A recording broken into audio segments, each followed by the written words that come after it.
Hey everyone, welcome back to the channel. In today's video, I'm going to show you how to send USDT from Binance to another wallet. There are few different ways you can go and convert Bitcoin to USDT on Binance, and I will show you couple different ways. So the first way is actually just by pressing on this button with two arrows in the bottom navigation bar like so, and then you can tap on convert, or alternatively if you don't have those two arrow buttons in the bottom and you want to get to that convert page, then what you need to do is to have market in the bottom left in the navigation bar, and then go down and select coin, and then find the coin which you want to go and convert.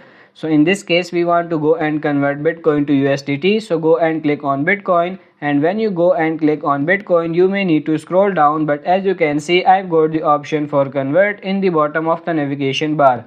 So then go and tap on convert like this, and it will take a moment to load. And now what you can do is use this market option or limit. So limit is going to work better if there is a specific price you want to go and get, but in this case I just use market. And then what you need to do is choose amount of Bitcoin you want to go and convert. In this case I'm going to use the max amount, so I'm going to tap on max, and then we need to choose what you want to go and convert it. So in this case we want to do it to USDT, so I'm going to click on what currently says Ethereum on the left here, and then we can type in USDT. So type it and it should appear pretty quickly just here, and then go and select how much Bitcoin I want. In this case I want through the max amount, and then it's not going to give anything in the USDT section. Just click on preview conversion, and then we are going to be showing how much we are going to go and get. So as you can see I'm going to go and get 14 USDT. So I'll tap on convert in the bottom right. You have to that quite quickly just because of like the exchange rate, and now it says conversion successful. And that's pretty much it for this video. I hope this video was helpful. If it is, like it and subscribe to the channel. Thank you.